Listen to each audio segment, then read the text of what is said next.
In the wilderness, where cold air carries every scent, moments of calm can quickly twist into primal terror. Massive silhouettes move with intent, turning silence into raw urgency.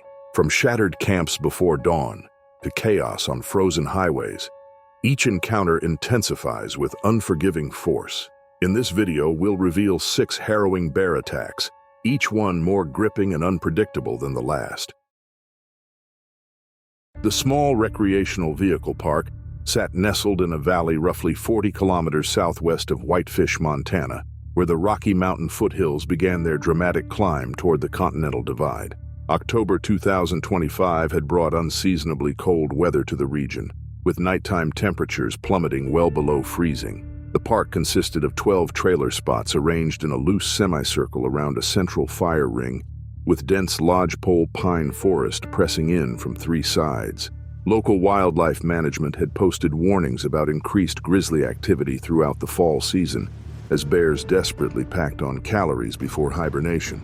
Evan Mallory and Rick Dalton had arrived 3 days earlier, intent on capitalizing on Montana's moose season. Both men had hunted these mountains for years and considered themselves experienced outdoors people.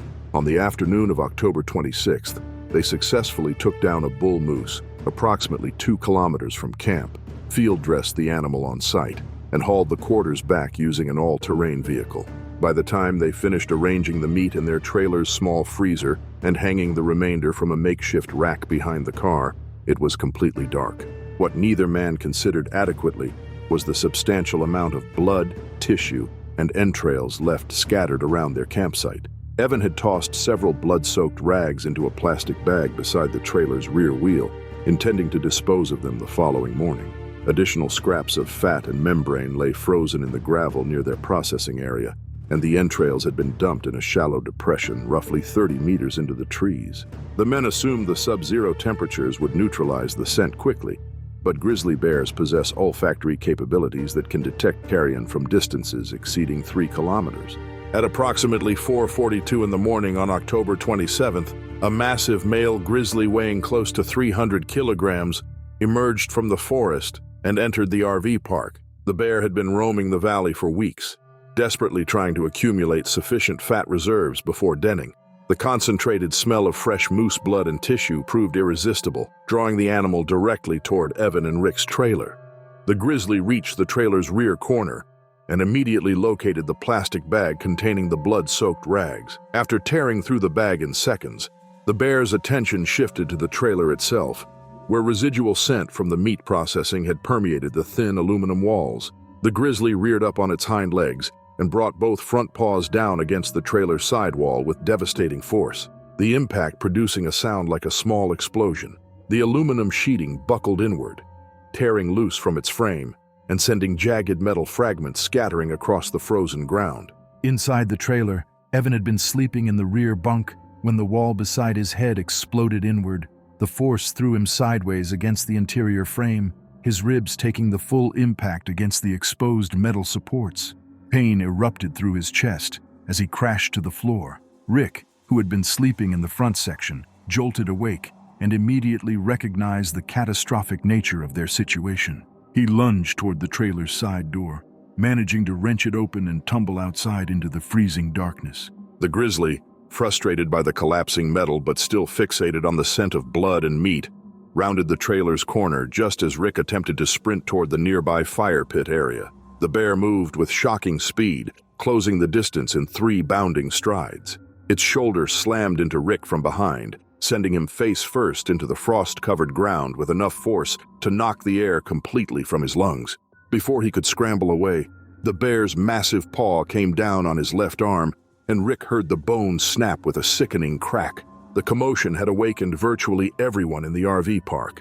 Screams and panicked shouts echoed between the trailers as people realized a grizzly bear was actively attacking their camp. Families spilled from their vehicles, many slipping on patches of ice in their desperation to reach safety. From her position near the tree line approximately 40 meters away, Marissa Cole had emerged from her camper van to investigate the noise. She immediately grasped the severity of the situation when she spotted the massive grizzly standing over Rick's prone form, while Evan attempted to crawl from the destroyed trailer. Her eyes swept the area frantically when she spotted the emergency flare kit hanging from a metal hook beside the central fire ring. Her heart hammered as she forced herself to move toward the fire pit, despite every instinct screaming at her to run. The bear had turned its attention back toward Evan, who was trying desperately to drag himself toward a neighbor's camper with an enclosed porch roughly 10 meters away. His ribs sent lances of agony through his torso with every movement. Rick remained on the ground near the fire pit, cradling his shattered arm and unable to stand. Marissa's hands shook violently as she fumbled with the flare kit's protective case. She finally managed to extract one of the bright red flares and struck the ignition cap. The flare burst to life with a brilliant magnesium-white flame that cast harsh shadows across the entire campground. Without hesitation, Marissa raised the burning flare above her head and began advancing toward the bear, waving the intense light in wide arcs. The grizzly's head snapped toward this new stimulus. The bear hesitated, clearly uncertain about this strange development. The combination of the brilliant light, the unfamiliar hissing sound, and Marissa's aggressive advance created just enough confusion to break the animal's focus.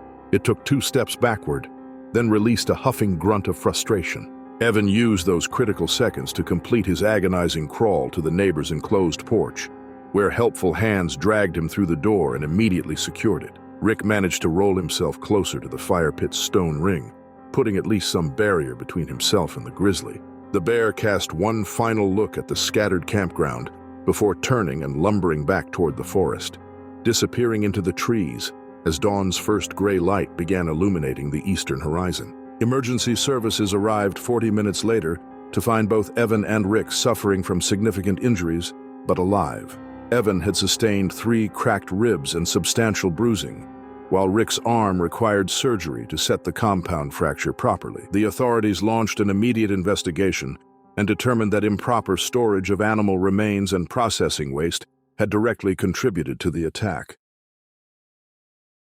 The Kodiak archipelago stretched across the Gulf of Alaska in a series of rugged mountainous islands where dense spruce forests gave way to exposed tundra and jagged coastal rock formations.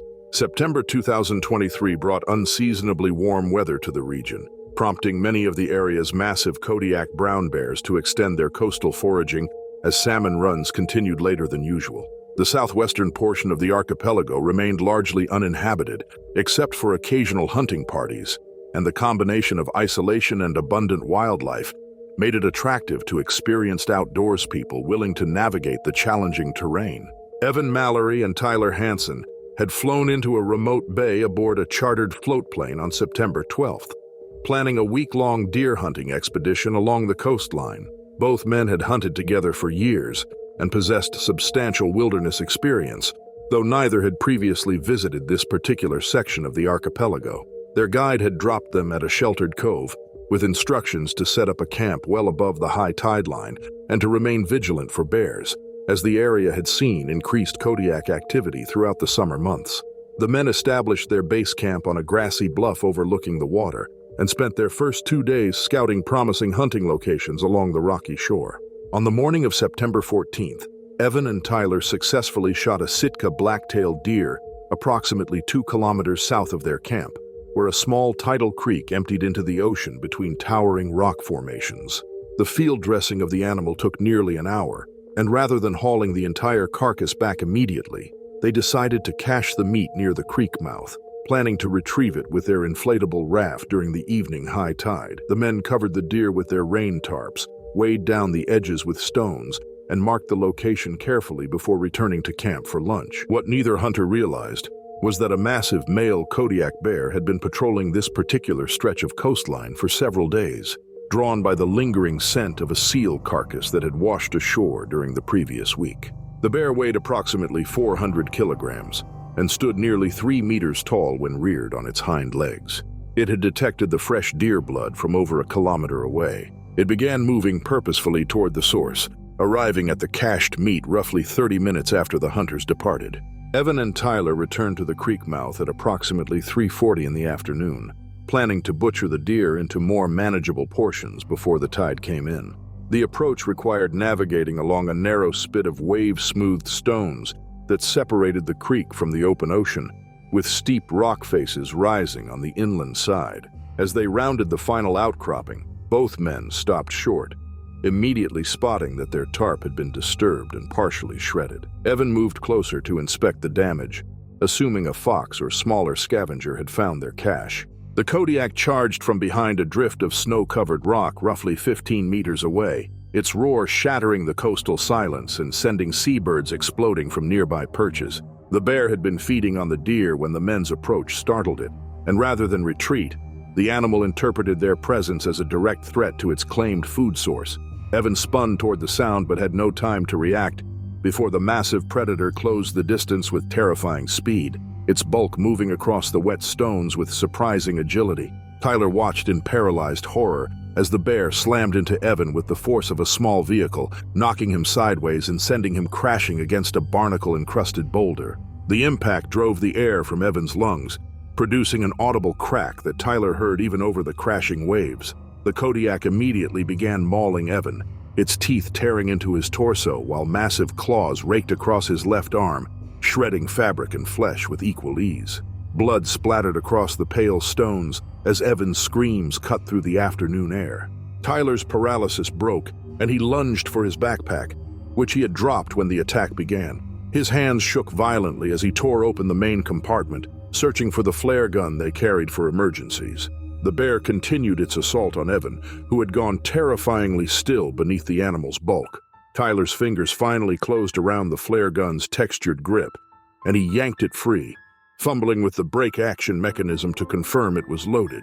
He raised the pistol with both hands and fired directly upward, the flare rocketing into the gray sky with a sharp crack and trailing bright orange smoke. The sudden noise and flash startled the Kodiak enough to make it pause and lift its massive head from Evan's motionless form.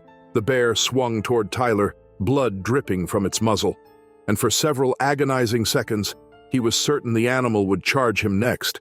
Instead, the Kodiak released a huffing grunt, cast one final glance at both men, and lumbered back toward the rocks where it had been feeding, quickly disappearing from view. Tyler rushed to Evan's side and immediately recognized the catastrophic nature of his friend's injuries. Massive trauma to the torso and severe lacerations across the arm had resulted in significant blood loss, and Evan's breathing had become shallow and irregular. Tyler activated their emergency locator beacon and attempted to provide first aid, but the remoteness of their location meant rescue would take hours. He stayed with Evan as the afternoon faded toward evening, talking to him constantly despite receiving no response, until the sound of helicopter rotors finally echoed across the water. The rescue crew found Tyler still kneeling beside his friend's body on the blood-stained stones, the incoming tide beginning to lap at their boots. Evan had succumbed to his injuries approximately 90 minutes after the attack, leaving Tyler as the sole witness to the tragedy. The Kodiak bear was never located, having vanished back into the vast wilderness of the archipelago. The wilderness region of south-central Alaska contained hundreds of kilometers of hiking trails that wound through dense forests, across mountain passes, and over countless streams and creeks that fed into larger river systems. July 2022 had brought unusually heavy rainfall to the area, causing many of the smaller waterways to swell beyond their normal boundaries and turn the trails into muddy, treacherous paths. One particular trail followed an old trapper's route through a valley where black bears congregated each summer to feed on spawning salmon, berry patches, and whatever else they could scavenge from the forest floor.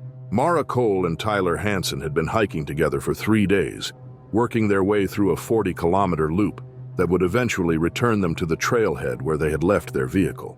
Both were experienced backpackers who had completed numerous trips throughout Alaska, though neither had previously explored this specific valley. The morning of July 22nd found them approaching a narrow rope bridge spanning a rushing creek, swollen by recent rainfall to nearly twice its normal width. The bridge itself was a relatively primitive construction consisting of 3 thick ropes, 2 for handrails and 1 for footing, with wooden planks lashed across the lower rope at irregular intervals. The creek below churned with muddy water, crashing against boulders and fallen logs, creating a constant roar that made conversation difficult.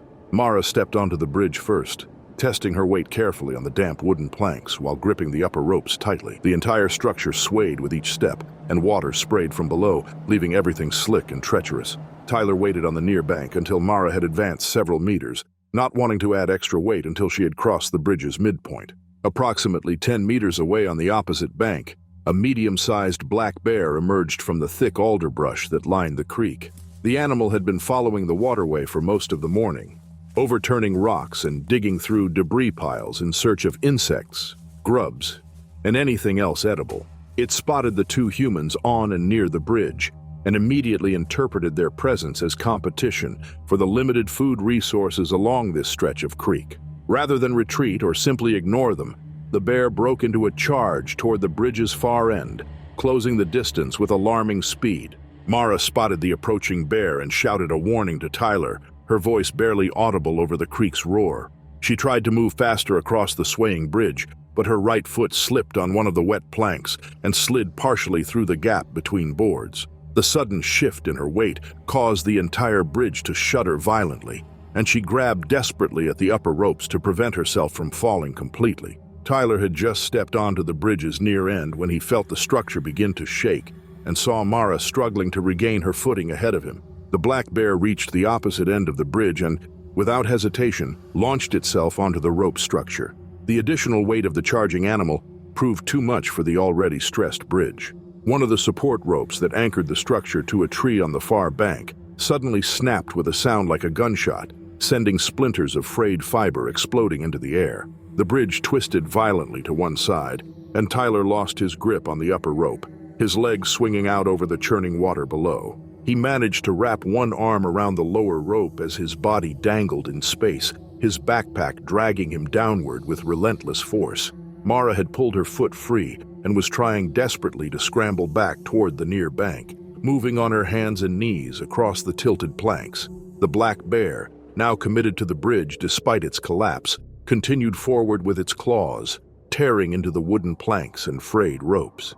The animal seemed equally determined to reach the humans and cross to the other side, its frustration evident in the huffing grunts it let out with each movement. Mara reached a relatively stable section of the bridge near the original starting point and turned to see the bear less than 3 meters away, still advancing along the tilted structure. She kicked out with her hiking boot, catching the animal on its shoulder with enough force to make it pause.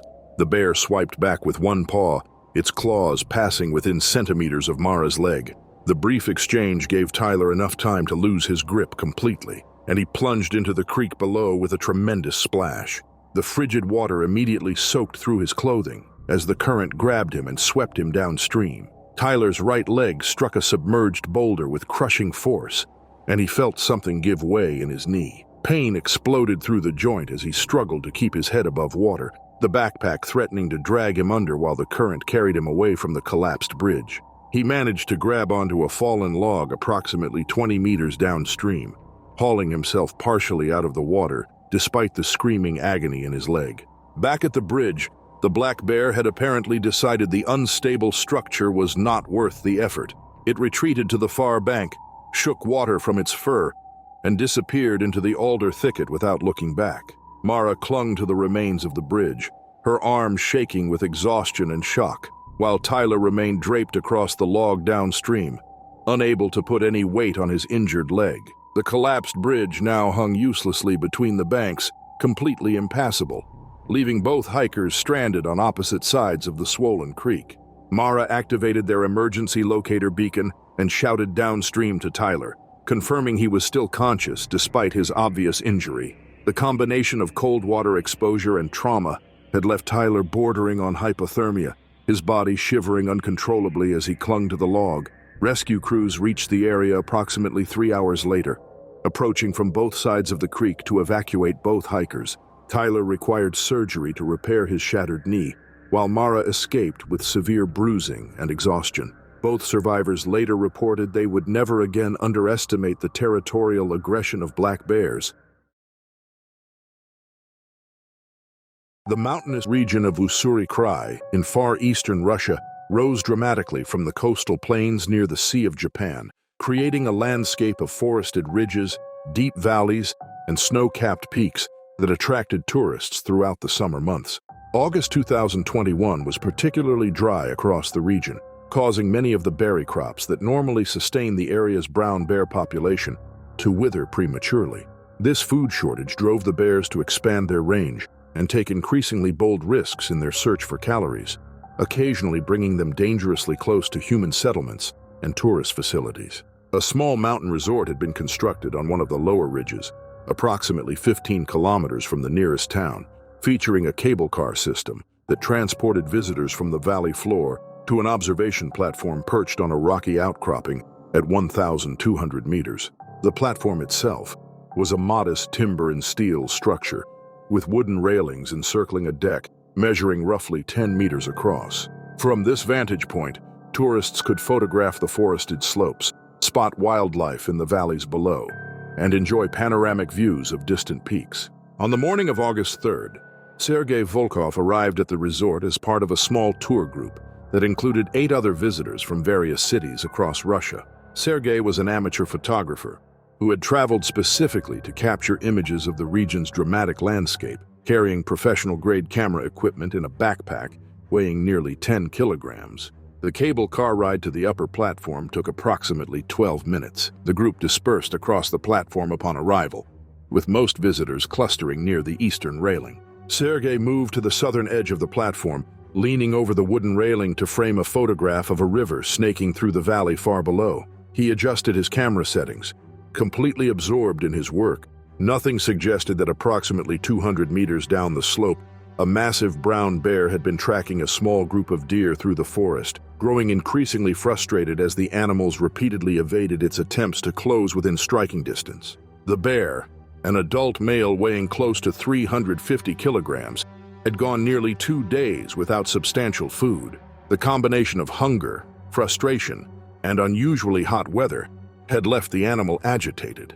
When the deer suddenly bolted up the slope toward the ridge, the bear gave chase with single-minded determination, crashing through underbrush and scrambling over rocks. The deer reached the rocky outcropping where the platform was situated and veered away at the last moment, but the bear's momentum carried it directly toward the structure. The first indication of danger came when several tourists on the western side heard crashing sounds from the forest below, followed by the appearance of a massive brown shape hurtling up the final stretch of slope. Screams erupted as people realized a bear was charging directly at them, moving with terrifying speed despite its bulk. The animal reached the platform's edge and slammed into the thin wooden barrier separating the deck from the slope, the impact shattering the weathered timber and sending splinters flying across the platform. Sergei spun away from the southern railing at the sound of screaming, his camera still hanging from his neck, but he had no time to process what was happening before the bear was on the platform. The animal had crashed through the barrier and now stood on the wooden deck, its massive head swinging back and forth as it assessed the chaotic scene of panicked tourists scrambling in every direction. Several people slipped on the wooden planks in their desperation to reach the cable car station at the platform's northern end, while others pressed themselves against the far railing. The bear's attention was fixed on Sergei, who stood closest to where the animal had breached the barrier. The bear charged across the deck with explosive speed, covering the distance in less than 2 seconds. Sergei tried to scramble backward, but his boot caught on a raised plank and he stumbled, falling against the southern railing. The bear reared up on its hind legs and brought both front paws down on Sergei's torso, crushing him against the wooden railing with devastating force. The railing cracked under the combined weight but held, trapping Sergei between the splintering wood and the bear's massive bulk. Other tourists screamed and shouted, several trying to distract the bear by throwing their belongings at it or yelling as loudly as possible. One man pulled a small air horn from his backpack and triggered it, the sharp blast echoing across the mountainside. But the bear ignored these attempts. It continued mauling Sergei, its teeth and claws tearing into his torso while he remained pinned against the failing railing. Blood spread across the wooden deck as the attack continued. The platform's attendant, who had been inside the small cable car station when the attack began, finally located the emergency flare gun stored in a storage locker. He burst from the station and fired the flare directly upward, the bright projectile streaking into the sky with a sharp crack and trailing orange smoke. The bear released Sergei's body and turned toward this new stimulus, huffing aggressively. The attendant fired a second flare, This one angled to pass directly over the bear's head, and the combination of noise and flame finally convinced the animal to retreat. The bear turned and crashed back through the shattered barrier, disappearing down the slope at a run. The attendant rushed to Sergei's collapsed form, while other tourists activated emergency communication systems to summon help from the valley below. Sergei had sustained catastrophic crushing trauma to his chest and abdomen, along with severe lacerations across his torso and arms. Despite attempts to provide emergency medical care, he succumbed to his injuries within minutes.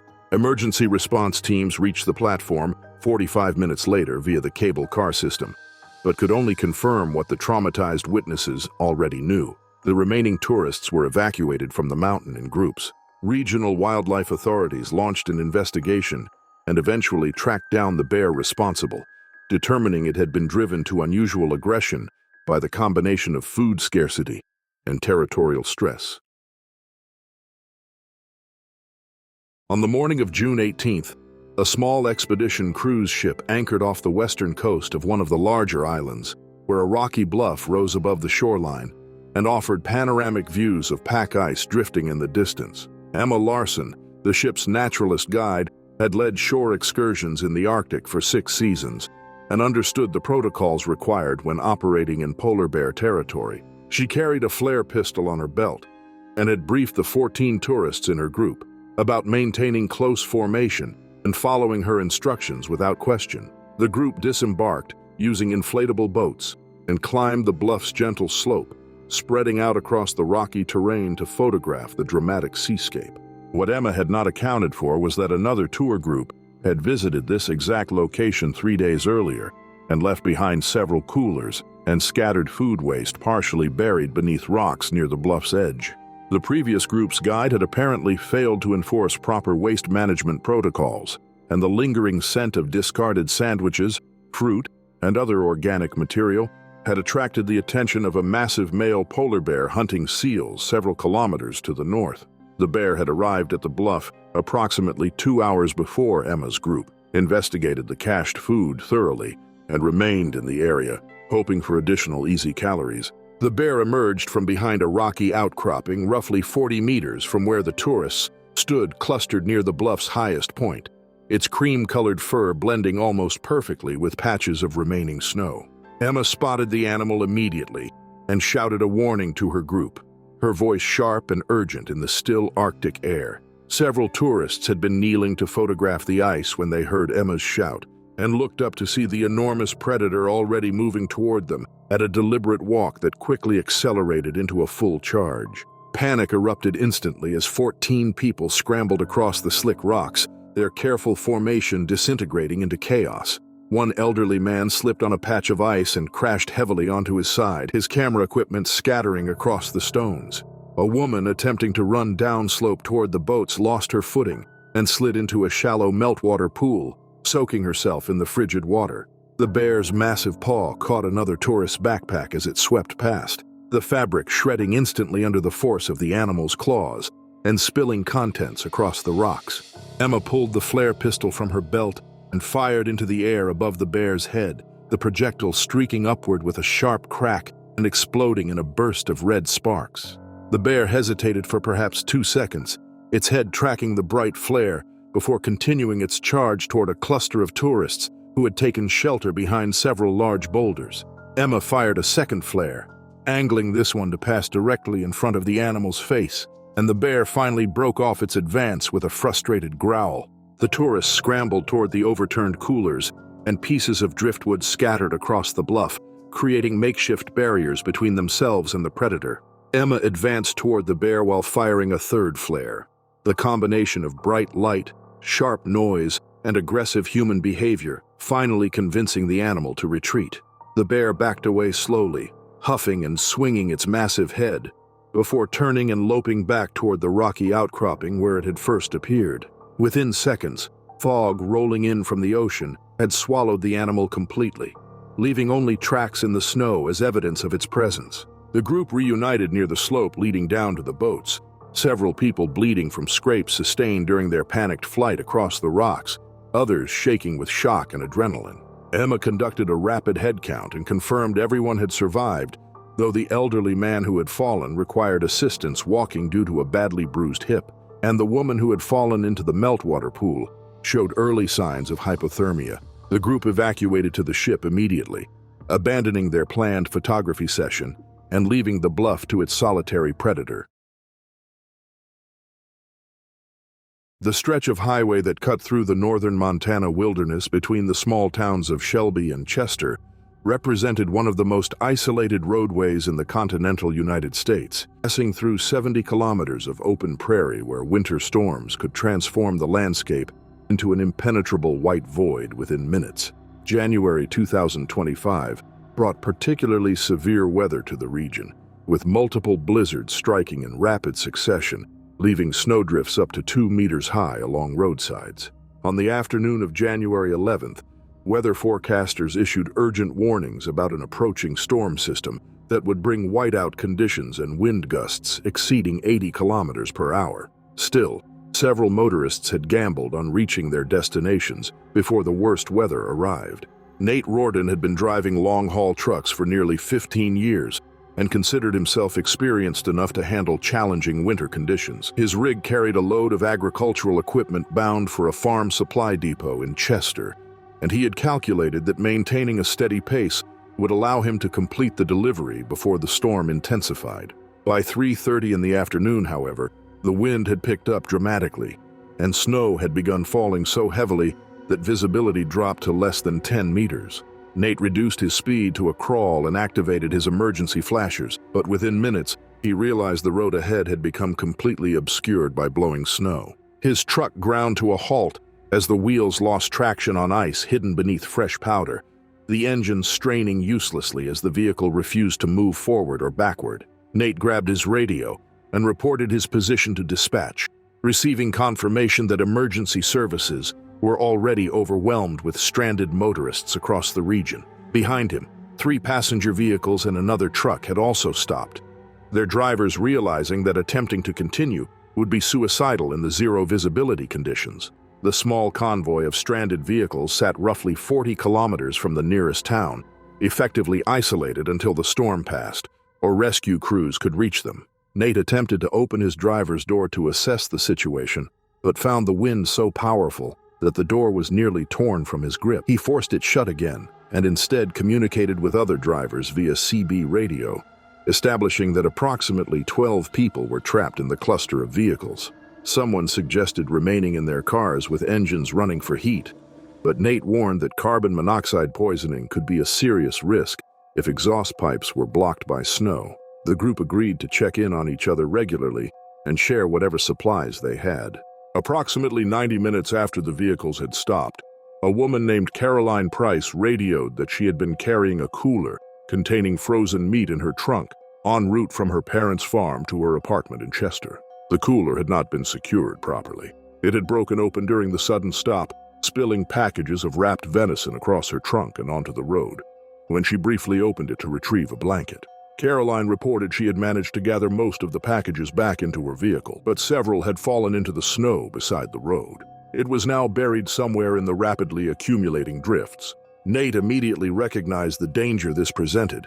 The scent of raw meat, even frozen and wrapped, could travel remarkable distances on the wind and attract any predators that might be active despite the severe weather. Grizzly bears occasionally remained awake during mild winters or emerged from their dens during warm spells, and the unusual weather patterns throughout January might have disrupted normal hibernation cycles. He radioed warnings to all drivers to remain in their vehicles and keep windows sealed, but the damage had already been done. At approximately 5:15, as twilight was surrendering to full darkness, movement appeared in the swirling snow roughly 20 meters from the line of stranded vehicles. Nate spotted it first through his driver's side mirror, a massive shape materializing and disappearing in the blowing snow, moving with clear purpose toward the vehicles. He grabbed his radio and shouted a warning, just as the Grizzly emerged fully into view, a male bear that appeared severely underweight and clearly desperate for food. The animal had detected the scent of the spilled meat and tracked it directly to its source, despite the blizzard conditions. The bear approached Caroline's sedan, which sat third in line among the stopped vehicles, and began circling it with obvious interest. Caroline screamed over the radio that the bear was right outside her window, its massive head visible each time the wind briefly cleared the snow. Nate decided to exit his truck despite the dangerous conditions, knowing that doing nothing would likely lead the bear to breach Caroline's vehicle. He forced open his door and immediately felt the wind try to knock him off balance, the cold so intense it burned his exposed face. The Grizzly spotted Nate's movement and turned away from Caroline's car, now advancing toward the larger truck. Nate had intended to create noise and distraction to drive the bear away, but the animal interpreted his presence as a direct challenge. The bear charged through the deep snow with shocking speed, closing the distance in seconds. Nate threw himself beneath his trailer as the bear slammed into the undercarriage directly above him, the impact sending vibrations through the steel frame and sparking as metal scraped against metal.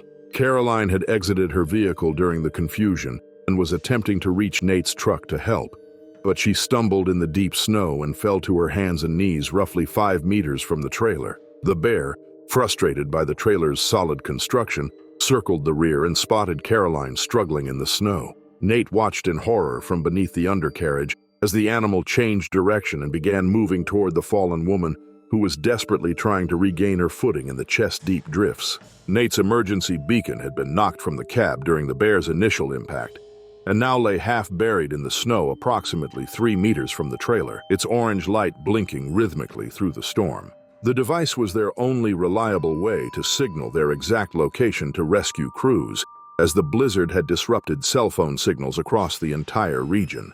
Nate realized he had only seconds to act before the bear reached Caroline. He rolled out from beneath the trailer on the side opposite from where the bear was approaching Caroline, using the vehicle as a shield.